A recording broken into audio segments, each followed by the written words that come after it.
लग्नाआधी माझे काही निर्णय मी माझ्या नवऱ्याला ठामपणे सांगितले आणि त्याला सांगितलं की हे माझ्या आयुष्यात पुढे असंच असेल. सगळ्यात पहिली गोष्ट म्हणजे लग्नानंतर मला पुण्यामध्येच सेटल व्हायचं आहे असं मी त्याला सांगितलं.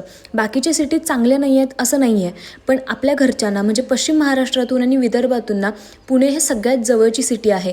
बेंगलोर, हैदराबाद या सिटी पण आहेत, बट तिथे कधीच जायचं नाही अशी मी त्याला कंडिशन किंवा माझं एक म्हणणं सांगितलं होतं. दुसरी गोष्ट म्हणजे माझं करिअर.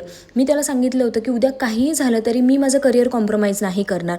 उद्या जाऊन मुलं होतील, त्यांना सांभाळण्यासाठी अडचण होऊ शकते, पण मी त्याला म्हटलं की घर आणि मुलं हे सगळं बघून मी माझं करिअर बघेल, मी माझा जॉब कधीच सोडणार नाही आणि या गोष्टीवर मी ठाम होते. तिसरी गोष्ट म्हणजे ड्रिंकिंग हॅबिट्स. मी त्याला सांगितलं होतं की ही गोष्ट मला माझ्या आयुष्यात माझ्या नवऱ्याने किंवा मी स्वतः केलेली कधीच आवडणार नाही. प्रत्येकाचा प्रेफरन्स वेगळा असतो, पण मी याच्यावर ठाम होते. हे सगळे महत्त्वाचे आणि मेन मुद्दे ना मी त्याच्यासोबत बोलले. अजून भरपूर गोष्टी होत्या, पण या खूप जास्त क्रिटिकल गोष्टी होत्या ज्याच्यावर कधीच मी कॉम्प्रोमाइज करणार नव्हते. आता हे झालं मुलीच्या साईडने. पार्थने पण मला काही गोष्टी म्हटल्या होत्या किंवा बोलल्या होत्या. ते काय होतं ना ते मी तुम्हाला उद्याच्या व्लॉगमध्ये सांगेल. आजचा व्लॉग कसा वाटला कमेंटमध्ये नक्की सांगा. भेटू पुढच्या व्लॉगमध्ये. Bye bye.